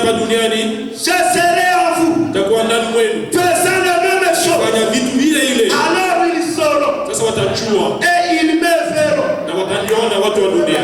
Kwa wanasema kuona ni kuelewa. Wataniona. Sasa wataelewa. Mon peuple Taifa langu me verra. itaniona. La semence d'Abraham Mbegu ya me Abrahamu verra. itaniona. Ils me connaîtront. Watanijua. Ils me reconnaîtront. Watanitambua. Les autres m'appelleront Mimi Belzébuth. wataniita Beelzebub. Tout comme ils l'ont fait. C'est que walifanya kule zamani. Alléluia. Amen. Les autres m'appelleront Wataniita Belzébuth. Beelzebub. Est-ce que les gens ne le font pas? Je watu wajifanye ile vitu leo. Les autres Wengine m'appelleront wataniita Belzébuth. Beelzebub. Comme ils l'ont Isi fait. walifanya kule zamani. Mais Lakini vous ninyi me connaîtrez utanijua. quand je serai avec eux. Kwa pamoja nanyi Vous me verrez. utaniona. Vous verrez de vos yeux. Tena kupitia macho yenu Vous me verrez utaniona. quand je serai avec eux. Kwa pamoja nanyi Jusqu'à la fin du monde. mpaka mwisho wa Les dunia. choses mêmes que je vis. Vitu ambavyo nawaambia Celui qui croit na wanaamini les œuvres que je fais, ambavyo nafanya il le fera aussi. na ataifanya vile vile. Alléluia. Amen. Écoutez. Usikie. Oh, alléluia. Oh, haleluya. Les œuvres que je fais, Kazi ambayo mnatenda vous le ferez aussi. mtaifanya vile Et vile. vous en ferez davantage. Mtaifanya ya mingi kuliko ile. Parce que moi, je m'en vais. Tunaenda kwa Baba. Alléluia. Amen. Vous devrez le faire davantage. Parce kifanya zaidi ya mingi. Kwa maana wanasema Le faire davantage, kifanya mingi zaidi c'est donner la vie à ni quelqu'un. kupanda uzima wa milele. Tu dois donner la vie à Pasha panda quelqu'un. uzima wa milele kwa jirani wako. Tu dois donner la vie à Pasha quelqu'un. leta uzima wa milele kwa watoto wako. Alléluia. Amen. Béatitude oubliée. Wema ambao umesahaulika. Paragraphe 23. Ukimbilia tu mstari Et wake. maintenant, Sasa À quoi servirait-il à l'aigle de monter là-haut itasaidia nini tai apande kule juu si sa vie ne lui permet pas de bien voir là? kama haimsaidie aone mbali zaidi Encore kupitia en macho bas yake? sur la terre. Tena aone vizuri huku chini alipopanda juu zaidi. C'est juste comme si pourquoi sauter haut. Ni kama vile tu kwa nini kupanda juu Si zaidi? on ne sait pas pourquoi on saute, Kama kwa nini au kwa nini unapanda unaruka juu zaidi? crie, Nalalamika. tu chantes. Unaimba. Mais tu chantes pourquoi? Unaimba juu ya nini? Tu cries pourquoi? Nalalamika juu ya Tu nini? sautes Naruka pourquoi? juu ya nini? Qu'est-ce que tu as vu? Uliona nini? Qu'est-ce que tu as cherché? Ulitafuta nini? Parce que tu Usikie. cherches. Watafuta Après avoir vu, kisha kuona, après avoir compris, kisha c'est kuelewa. dans ce moment-là que tu cherches. Maintenant, toi, tu cries, tu Unalalamika. chantes, Unaimba. tu fais je ne sais quoi. Unafanya hizo vitu gani? Juu ya nini? Alléluia. Préparons tout ça, ne sert à rien. Tunasema haina maana. Si on ne sait pas pourquoi on saute, vous voyez, Kama ujue unaruka juu ya nini unaona? pourquoi moi nous tombe si haut? Kwa nini Pourquoi una tes moi nous tombe si haut? kwa hiyo tunashuhudia juu zaidi? Eh, fait-on tant de bruit Tunafanya fuyo mingi si on n'a rien qui les justifie? kama hatuna kitu ambacho unaona? Mais ce n'est pas ainsi de nos jours. Haiko vile kwa siku zetu. Le bruit est bon. Malalamiko fuyo Pour lui connaître quelque chose, kama tuna kitu fulani il est justifié. mbona inaeleza ile jambo fulani. Naomba uruke Tout en ayant la ukiwa justification. na mafasirio ya kutoka kwako. Qui dites-vous que c'est? Unasema mimi ni nani?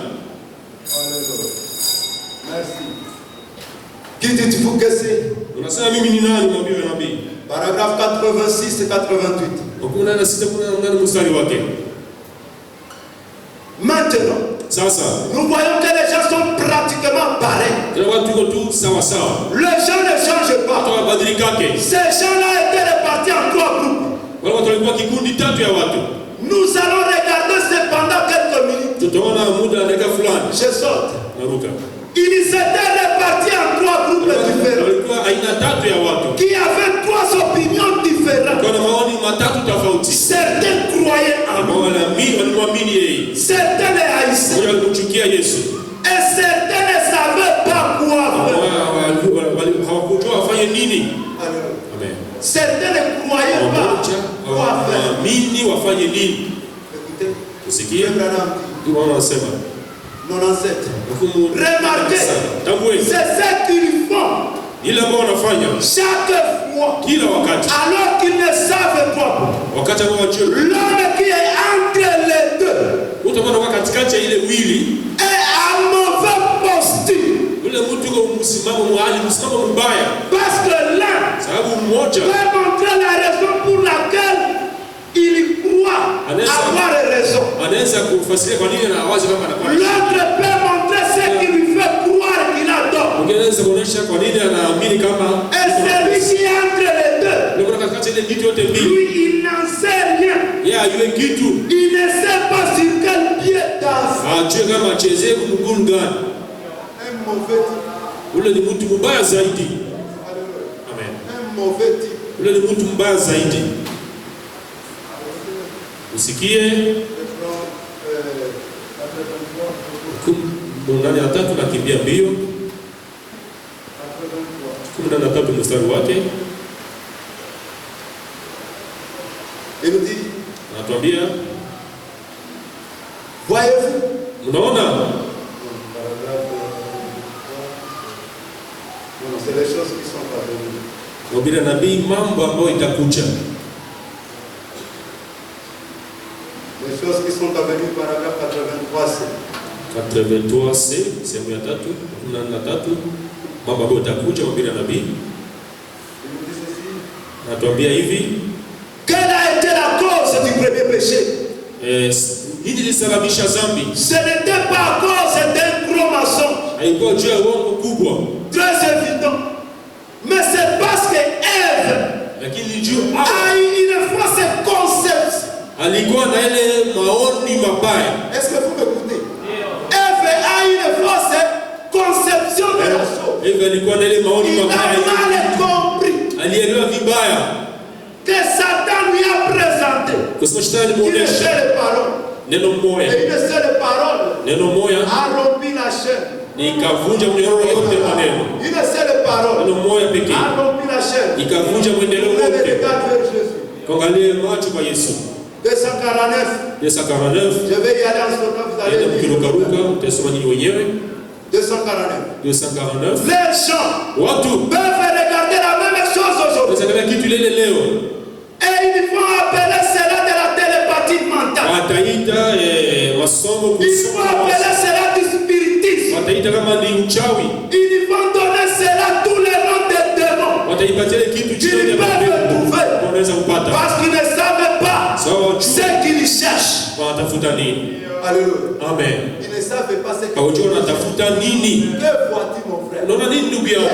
Wanatafuta nini? Qu'est-ce que tu cherches? Wanatafuta nini? Est-ce que tu cherches un Dieu historique? Wanatafuta Mungu wa Tu cherches un Dieu devant toi. Mungu ambaye anakuwa mbele yako. Alléluia. Amen.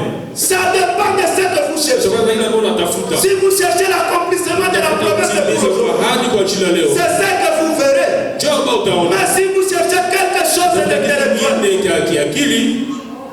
ou quelque chose comme ce qu'on a toujours cherché, un grand fondateur, un grand historien, une autre personne, quelque chose. Alléluia. Je fais le lien pendant quelques minutes avec la fausse lumière dont je parle ce matin. Voyez-vous, ils regardent maintenant, mais ils ne savent pas ce qu'ils cherchent, parce qu'ils ont une fausse conception de ce qu'ils essayent de trouver. Quand tu ne connais pas ce que tu cherches, tu ne le trouveras jamais. Tu dois connaître ce que tu cherches. Et la vie éternelle, c'est de le connaître lui, Saint Jésus, et la personne qui l'a envoyé, le seul vrai Dieu, et connaître la personne qui l'a envoyé. C'est ça la vie éternelle. Amen. Je prends deux monologies. Mafundisho kuhusu mapepo. Je prends deux monologies. Mafundisho kuhusu mapepo, kuna kimbia haraka. Deux monologies. Mafundisho kuhusu mapepo. Paragraphe 178 mstari wake 181. Tasoma katikati. Et c'est la même chose aujourd'hui. Na ni vile vile leo. Il passe par-dessus la vraie chose. Wanapita juu ya kile kitu cha kweli. C'est exact. Ni kweli kabisa. Il passe par-dessus. Leo watu wanapita juu ya kile kitu cha kweli. Il regarde, mais il ne voit pas. Il regarde, mais il ne comprend pas.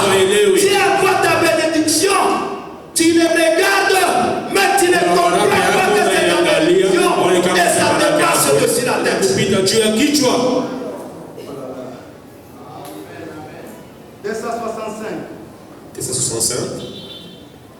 Tournez le regard. Tumtizamie Yesu. Et comme elle savait Na kwa kisa alikuwa que anajua ce Messie devait être cette parole manifestée, sasa Yesu alipata neno ambalo lizirika et qu'il a pu lui dire ce qui n'allait pas chez elle. na alimwambia kila mtu akiendeki kwake. Et là, si que c'était le Messie. Alitambua sema yeye ndiye Masia. Pas par la manière dont il était habillé. Kwa namna ambayo alikuwa akivaa mavazi. Usikie. Pas par la manière dont il était habillé. Pas par le niveau d'instruction qu'il avait. C'est par les signes qu'il lui montrait. Il était le Messie. Quand il a vu Jésus, elle a vu le Messie. Dieu, dans un nom, tel que cela avait été promis pour cet âge. Mais savez-vous quoi? Beaucoup dans les âges dont j'ai parlé n'ont jamais vu ce qu'il en était. Beaucoup n'ont pas vu ce qu'il en était. C'est pareil aujourd'hui. Beaucoup n'ont pas reconnu Moïse.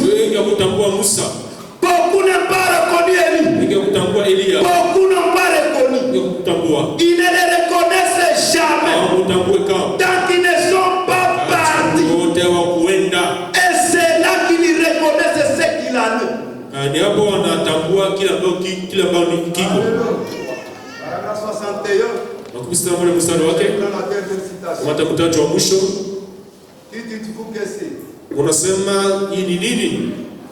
Les gens voient. Ils ne connaissent rien. Alléluia. Tu regardes ton frère. Tu es en train de compter sur ses faiblesses. Unaangalia makosa madhaifu yake. Pas toujours ses faiblesses. Unaona kila mara madhaifu yake. Percer la porte. Kuliko kupasua unge Mungu. Tu n'as pas ce temps-là. Ndio wakati angalia kingia mpase kwa muda.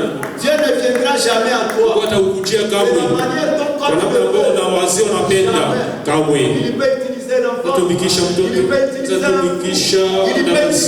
Utumikisha utambaa upendake. Alléluia. Amen. Écoutez 61. Écoutez. Or, c'est ce qui s'est produit à ce temps-là. Ils savaient prier. Tout comme toi. Tu as prié, Seigneur. Viens à mon secours. Viens me sauver, Seigneur. Donne-moi la solution, Seigneur. Mais écoutez. Ils avaient toutes sortes de grands conducteurs. Ils avaient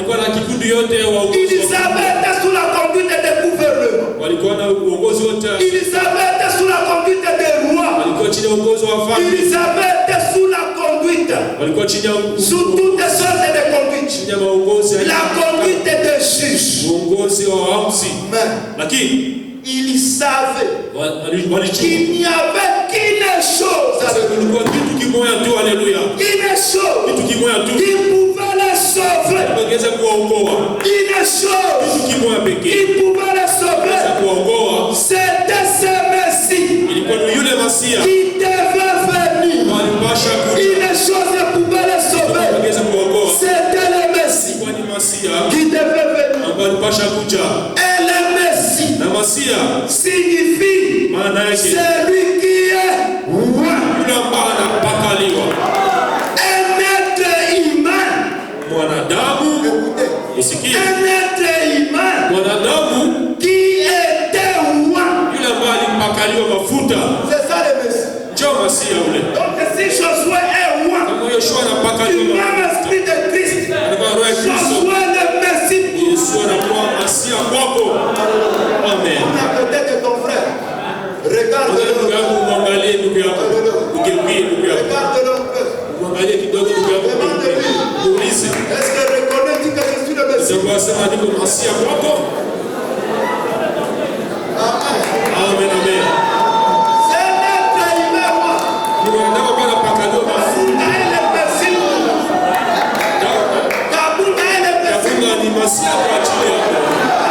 Amen.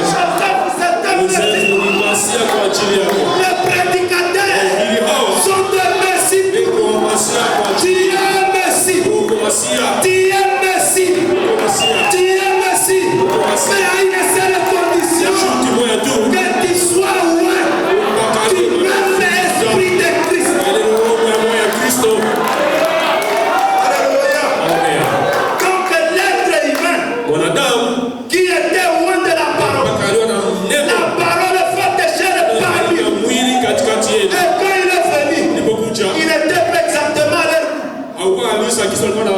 unawazia maruka. Na maliza kwa hii. Alipokuja hakukuwa kwa gizo alikuwa anangojea akui. Alikuwa kwa namna ingine ya kigeni. Sasa atakuja kwa gizo na wazia. Hapa. Il viendra de la manière dont wewe hautajua hata. Alléluia. Amen. 310. 310 mstari wa. Namaliza kwa hii. Kwa binti wa Sauli hapa. Alléluia. Amen. Tu sais alléluia. Tunasema alléluia. Chantez de la joie. Alimba kwa furaha. Poussez des cris de joie. Poussez des cris d'allégresse. Parce que ton roi vient. Il est retour. Ton salut arrive. Alléluia. Ça chevauche. Anapanda njia anapokuja. Unawaza nini kumhusu? Amen. Na kuangalia unaona nini? Unatafuta nini? Amen. 310 kuna wanamalizia pale. Munisamehe. Ndio kuanisha kula muda mrefu. Munisamehe namaliza. Pasteur, excusez-moi. Mchungaji msamehe. 310. Il a dit encore un peu de temps. Tena muda kidogo. Et le monde ne me verra pas. Mais vous, Lakini nyinyi vous me verrez. mtaniona. Oh Église. Oh kanisa. Alors s'il a dit, Kama alisema vous me verrez. mtaniona tena. C'est la preuve que Ithibitisho kusema vous pouvez de nouveau regarder. unaweza mara nyingine tena kuangalia. Moi qui ne regarde pas. Angalia tena. Comme il a été promis. Isiliaibiwa. Que tu le verras. C'est la preuve que tu peux le voir encore aujourd'hui. Ouvre tes yeux. Si tes yeux sont fermés, mon frère. Si tes yeux sont fermés, ma soeur. Je les ouvre maintenant. Au nom de Jésus-Christ. Que tu voyes la gloire de Dieu. Que tu voyes ton salut. Alléluia. Amen. Mais vous me verrez. Quand je serai avec vous. Et même à vous. Jusqu'à la fin du monde. Quand? Wakati gani? Comment le voyez-vous? Namna gani mnamuona? Dans la parole. Ndani ya neno. Amen. Amen. Amen. Ndugu, ne cherchez pas Jésus là-haut. Utafute Yesu kule yulu. Si vous allez là-haut, vous n'allez pas le trouver. Utamkuta Yesu kule yulu.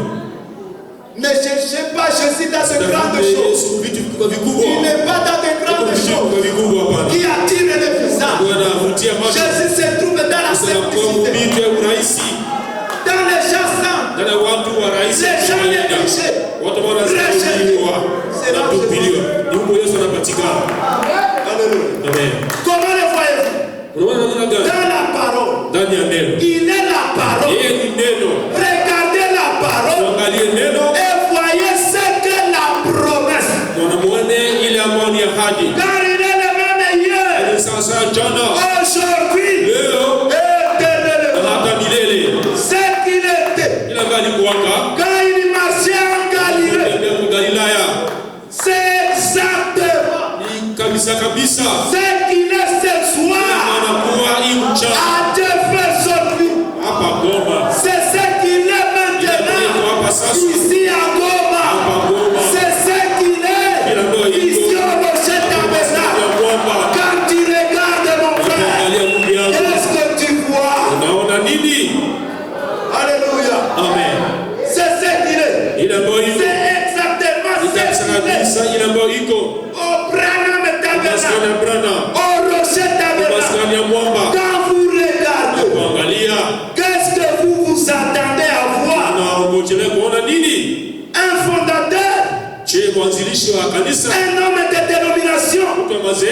Vous ne verrez jamais ça en Jésus. Est-ce que vous regardez? Vous attendez à voir quelqu'un à la lyre très sacerdotale. Vous ne verrez jamais ça en Jésus. Non. Comment voit-on Jésus? Par la parole de Dieu qui se manifeste. Parce qu'il était la parole de Dieu manifestée. C'est qu'il est temps-là, wakati kule il est maintenant. leo sasa Et s'il est maintenant, kama iko leo sasa s'il est maintenant, kama iko sasa alors que je suis revêtu de la même puissance, unajazwa na neno alors que je suis revêtu de la même autorité, mamlaka s'il est maintenant, kama iko dans sasa le nom de jina Jésus-Christ, Yesu Kristo toi qui as des problèmes, unakuwa na shida je te donne solution. kupatia suluhisho Au nom de Jésus-Christ, jina Yesu Kristo s'il est là, kama iko yule toi qui es malade, je te donne la guérison. Au nom de Jésus-Christ, toi qui es pécheur, reçois le salut. Dans le nom de Jésus, toi qui n'as pas le Saint-Esprit, reçois le Saint-Esprit. Oh, que Dieu vous bénisse.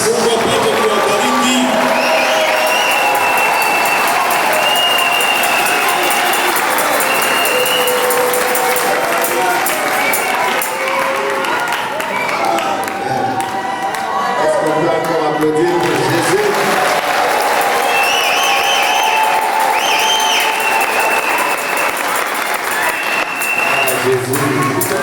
Jésus. Dieu bénisse son serviteur. Mungu abariki mtumishi wake Et Dieu vous bénisse aussi. na Mungu awabariki vile vile. Est-ce que vous êtes dans la joie? Je, mnafurahi? Moi, je suis content. Mimi nafurahi sana. Est-ce que vous êtes aussi content? Je, mnafurahi vile vile? On va applaudir pour Jésus. Tunaweza shangilia tena Yesu Kristo. Dieu vous bénisse. Mungu awabariki. La main de Dieu est montée un peu trop haut. Mtu wa Mungu alipanda juu sana zaidi, Et je voudrais faire mon rôle na nilitafuta kufanya kazi yangu afin de récupérer même celui qui est resté. kwa ajili ya Amen. kuwina na yule ambaye alibakia Que chini. Dieu vous bénisse. Mungu awabariki. Alors, il y avait une ânesse Kulikuwa mwanapunda et qui ne savait pas ce qui s'est passé. ambaye alikuwa haijui nini kunapitikana. C'était quelqu'un qui était peut-être mal jugé dans le quartier. Ilikuwa mtu ambaye alikuwa amehukumiwa vibaya saa zimoya mkartier, Il se peut qu'il n'avait même pas de réputation. na saa zimoya hata kukuwa na jina nzuri. Un jour, il était étonné Lakini siku moja akashangaa de voir quelqu'un qu'il ne connaissait pas kuona mtu mwenye alikuwa hamjue et qui le prend anamchukua au milieu de ses amis katikati ya rafiki zake, et ils vont dans la rue. na wanaenda mabarabara. Subitement, il y a quelqu'un qui monte sur lui. Kwa ghafla mtu fulani anapanda juu yake, Puis, il est étonné de voir les gens étaler les choses. kwanza shughuliza iko nashangaa, naona watu wanatandika vitu, wanasema nini kunapitikana. N'est-ce pas, c'est la voisine là Sijui yule jirani qui jette toujours sur moi des tomates pourries. maana tupia kama tomati za kuoza. N'est-ce pas que ces gens toujours qui me disent, mais toi tu ne sers à rien. Sasa ni wale watu wanazoea kuniambia sina faida. L'ânesse était étonnée Ile mwanapunda ilishangaa de voir que même la maman qui venait d'acheter son super wax hata mama ambaye alikuwa ameuza nguo yake ya bei kali anaitosha anaitia pale ile tali sana pour que l'ânesse puisse passer. yule mwanapunda ipite. Il était étonné. Hein? Alishangaa sana, Après aussi vous étonnez. na wewe unaweza kushangaza Quand Dieu met sa gloire en vous, Mungu akiweka utukufu wake ndani yako. si vous n'êtes pas prudent, Kama uko makini, vous allez peut-être faire comme l'ânesse. utafanya sasa moja kama mwanapunda. Le prophète dit un jour alors, Nabii anasema siku moja après que Jésus-Christ est descendu, kisha Yesu Kristo kushuka, après qu'il soit parti, kisha kwenda l'ânesse est revenue dans les quartiers. mwanapunda ikajirudilia Alors il a kwa commencé à raconter l'histoire. kaanza elezea wengine hadithi. Voyez, Sema mnaona? moi je vous dis toujours que je ne suis pas comme vous. Sina baambiaka kama siko saa nyie, siko mwenzenu. Est-ce que toi, Eske wewe tu ba dis que tu es le plus beau gars de la ville? unajiita unasema uko wa mzuri On kumji. a déjà étalé. Wewe walisha kutandikia vikwembe. Est-ce que vous avez vu ce qui s'est passé l'autre Ule jour? wewe ulipitikana kule. J'ai marché sous les habits. Nilikuwa natembea juu ya vikwembe. Le gouverneur lui-même, Gavana mwenyewe il est venu et il a étalé ses vêtements. là-bas. alikuja na katandika mavazi yake. Que moi je puisse passer. Mie nipite. Je vous dis que je ne suis pas Niko nawaambia siko mtu wa bure bure. Amen. Amina. Ne soyez pas comme l'ânesse. Usiwe kama yule mwanapunda. Amen. En réalité, Kwa kweli Dieu qui a la gloire. Ni Mungu ndio mwenye utukufu. Toute la gloire revient à Jésus-Christ. Utukufu wote ni wa Yesu Kristo. Mais alors, Lakini sasa celui qui porte Jésus mwenye anabeba Yesu reçoit aussi la gloire de Jésus. naye anapokea utukufu wa Yesu. Celui qui porte Jésus doit recevoir la gloire de Mwenye Jésus. anabeba Yesu anapaswa pokea ile utukufu wa Yesu. Alors, voyez la petite voiture là. Sasa mnaona kaka gari ndogo Petite pale. voiture là, blanche. Ile gari nyeupe ndogo hii. Regardez-la. Hii ya kwanza tu hapo. Si vous la voyez devant Doga, Ukaiona mbele ya Doga, la boîte de nuit Doga, ile boîte de nuit Doga, vous allez dire ceci. utasema hivi. Maman yeye iko kudoga. Mama yeye iko pale kutoka. Pourtant vous n'avez pas vu maman yeye. Ijapokuwa haukuona mama Ce yeye. que vous avez vu, Yenye c'est uliona la voiture de maman yeye. uliona gari ya mama yeye. Vous le voyez passer sur la route comme Na ça. sio kumuona anapita kumjia barabara. Maman yeye analipita kwa Mama yeye vient de passer sur moi sans message. Vous n'avez pas vu maman yeye. Mama yeye Mais vous haukumuona. avez vu la gloire de maman yeye. Uliona utukufu wa mama yeye. C'est ce que le prédicateur essaie de nous dire. Ndio yenye mhubiri anajaribu kutuambia. Alors, évitez Sasa epuke d'avoir peur kuogopa quand on vous parle de la promesse wazungumzia accomplie. kuhusu ahadi ambazo zinatimia. On ne peut pas adorer un homme. Hatuwezi abudu Ce mtu. n'est pas parce qu'on parle de la sorte qu'on doit adorer l'ânesse. Haiko tu wanasema vile utaabudu mwanapunda. On adore celui qui est dans l'ânesse. Tunaabudu waka mwenye ndani ya punda. Ce n'est pas maman yeye qui est cette voiture. Haiko mama yeye njoo ile Mais maman gari. yeye marche dans Lakini cette mama voiture. yeye anatembeleaka ile gari. Amen. Amina. J'espère que tous on a compris. Nawaza kama sie wote tumeelewa. Usikuwa na ile vitu ya kuopesha. Des épouvantails là. Commencer à dire non. Nawaza jiambia Siko naenda hivi. comme il prend cette direction, Manake anatafuta c'est-à-dire il veut dire tafuta non, kusema. il ne voulait pas dire. Ce qu'il a dit, c'est ce qu'il a dit. C'est ça. Des épouvantails. Nakwambia aseme Branhame njoo Masia. Il n'a jamais dit ça. Haya semaka vile. Amen. Amina. Il n'a jamais dit ça. Haya semaka Parce qu'il vile. ne croit pas comme ça. Juu haamini vile. Amen. Je Amen. vous lis une écriture ici. Nawasomea andiko moja hapa. Afin que tous nous soyons ensemble. Ili sote tukue pamoja. N'allez pas le voir. Msiende muona. Vous n'avez pas besoin de poser des questions. Hauna hata haja ya kuuliza Vous avez uliza. besoin de dire Amen. Uko na haja ya kusema tu amina basi. C'est la parole. Il a lu. Ni neno Ça alisoma suffit. inatosha. Votre compréhension, Kuelewa kwako gardez-le pour vous-même. ujiwekee hayo. Allez pas embrouiller les gens et Usiende vuruga amener des watu. notes. Unaanza kuletea maandiko, mabarua, sema bila Je sema. viens moi aussi non inspiré ici. Na mimi sisipuliziwe hapa. Je viens non inspiré.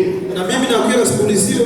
Les prédicateurs avaient dit ceci. Sasa mhubiri alisema hivi. Maintenant, le prophète dit autre part Nabii ceci. asa nabii Et anasema fasi j'avais nyingine une hivi. confusion dans les Kisha mimi choses. Et navuruga matendo ya puis, nous allons Mungu. dire l'église est divisée. Kisha Elle est tunasema divisée parce kanisa que c'est limegawanyika. vous qui l'avez divisée. à la chose. Inakabulikana tu wewe ndio umekabulia hapa hapa kwa sababu. Les prédicateurs qui prêchent, Na mhubiri na mhubiri lui qui a la conduite du Seigneur. yeye ndio kuna uongozi wa Roho Mtakatifu.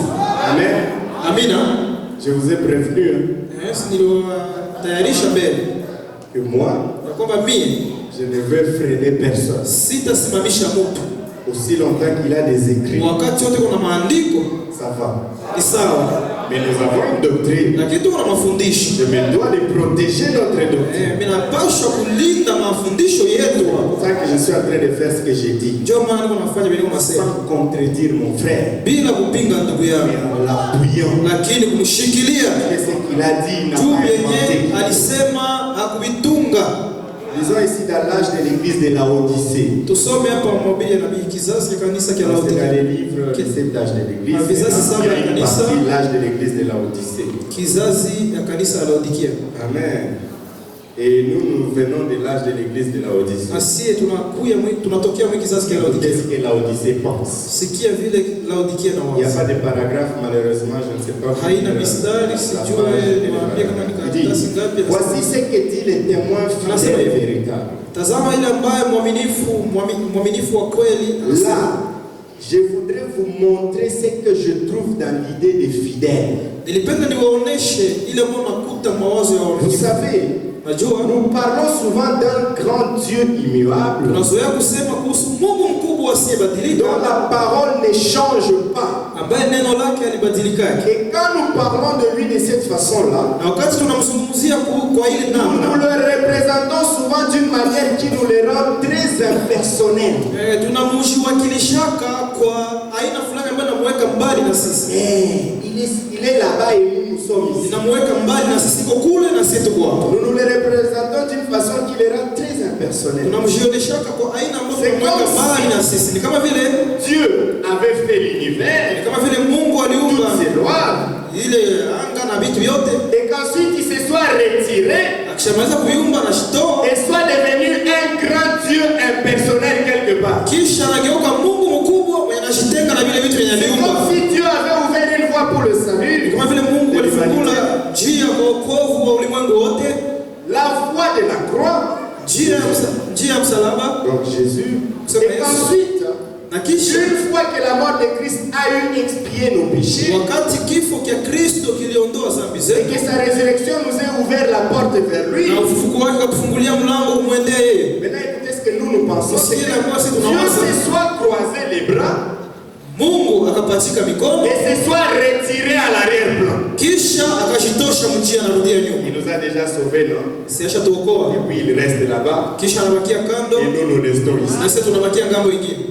C'est comme si nous cultivons l'idée d'un grand créateur. Ni sawa sisi tuko tunapima kufikiri ya kwamba ni Mungu Après mkubwa avoir muumbaji, créé, akishaumba aurait perdu tout intérêt personnel pour sa création. amepoteza faida ya vyote vyenye aliumba. Je dis bien que c'est là ce que trop de gens ont tendance à penser. Niko nasema vile watu wengi wanapima kufikiri vile, Mais c'est une idée fausse. lakini ile ni mawazo ya bongo. Est-ce qu'on peut dire avec le prophète c'est une idée fausse? Je, tunaweza sema na nabii kama ni mawazo ya bongo? Car, écoutez, Kwa maana msikie, Dieu Mungu est en train iko ana de gouverner les affaires des hommes en ce moment même. Mungu iko anatawala, anasamini, anaongoza vitu ya wanadamu sasa hivi. C'est lui qui gouverne nos affaires. Ni yetu anaongoza, anatawala S'il y vitu a vyetu. quelqu'un qui parle, il parle de la part de Dieu. Kama kuna mtu ambaye anasema kwa ajili ya Mungu. Il est à la fois notre créateur et notre soutien.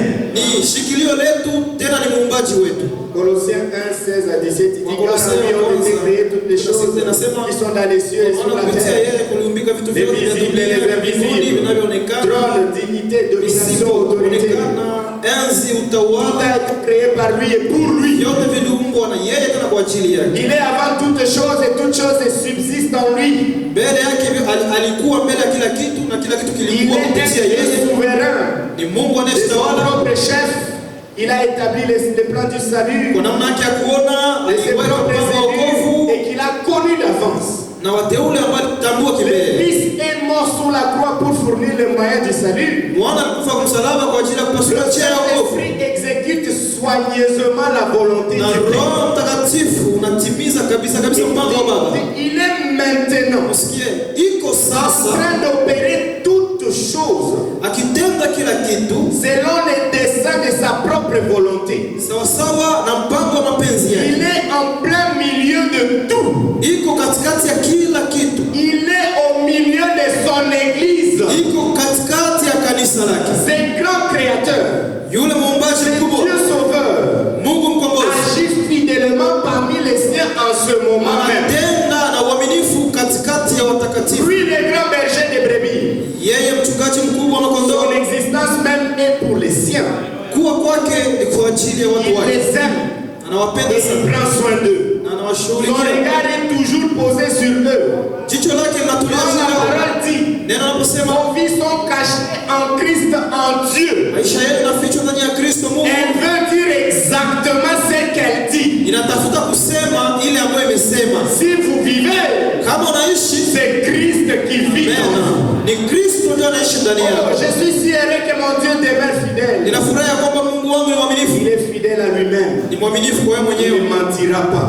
hawezi sema Il est uongo. fidèle à la Ni parole. mwaminifu kwa neno lake Il l'appuiera. na Il atalishikilia. nous est fidèle. Ni mwaminifu Il kwetu ne perdra aucun de nous. na hatapoteza hata Mais mmoja wetu, il nous ressuscitera au dernier jour. lakini siku za mwisho Je atatufufua. suis heureux de me reposer sur sa fidélité. Niko mwenye heri kutulia juu ya uaminifu wake. Donc ainsi, je suis persuadé que celui qui a commencé en vous nina uhakika ya kwamba yule aliyeanza ndani yako cette bonne œuvre ile kazi nzuri la rendra parfaite pour le jour de Jésus. atalikamilisha kwa ajili ya siku ya hukumu. Ne développons pas une fausse idée.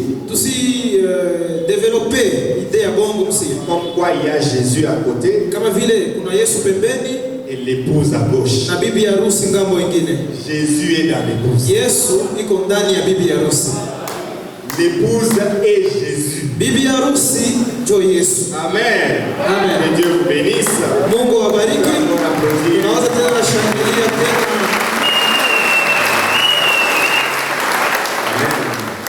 Pendant que tu es Sasa wakati uko pale et tu penses que tu veux donner ta vie à na Jésus, unawaza unatafuta kutolea maisha yako viens Yesu, maintenant qu'on appelle. kuja tunapoita. N'attends pas demain.